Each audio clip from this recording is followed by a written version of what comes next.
qu'il faut se lever. Ce lundi, 5h30, au 98.5 FM, la puissance du mot. Pour joindre l'équipe d'Isabelle le matin, Isabelle@985fm.ca.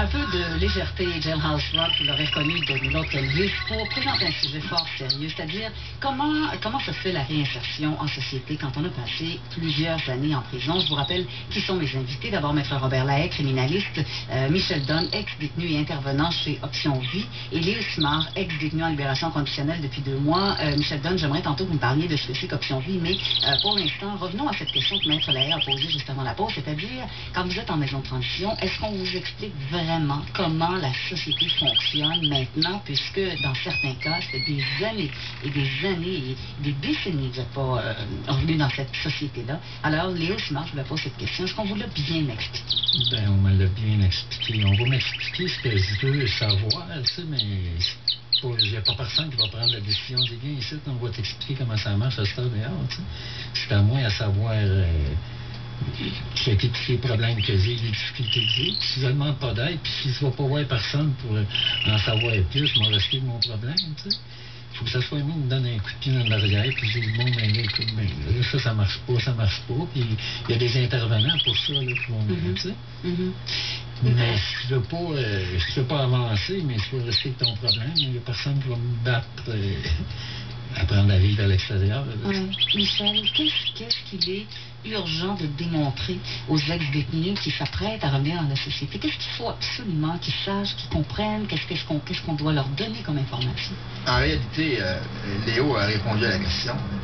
L'affaire la plus importante, c'est d'être capable de demander de l'aide. Parce qu'on ne peut pas répondre à des besoins qu'on n'a pas identifiés.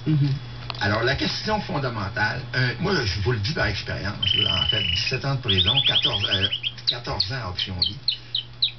Les gars qui peuvent demander de l'aide, c'est les gars qui restent dehors.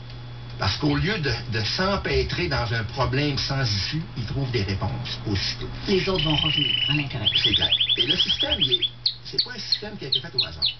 En prison, maintenant, de plus en plus, on a des programmes pointus. Gestion de la colère et des émotions. Fondamentales. Beaucoup de gars, la grosse majorité, ont un problème avec les émotions qui les porte à poser un geste impulsif.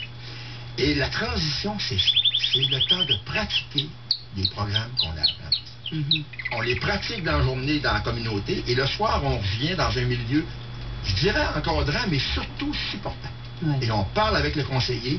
J'ai vécu telle affaire, j'ai eu tel sentiment, qu'est-ce que t'en penses? Comment je pourrais gérer ça autrement? Alors, c'est un système qui est de plus en plus organisé et de plus en plus efficace. Mais il y a encore des choses à apprendre. Gestion de la colère, je trouve ça intéressant. Vous avez dû faire un petit peu de gestion de la colère dans votre carrière, mais il y a une chose aussi que j'ai constatée, qui se passe, c'est que, vous savez, en prison, on perd sa liberté. Hein? C'est le mot dit par lui-même.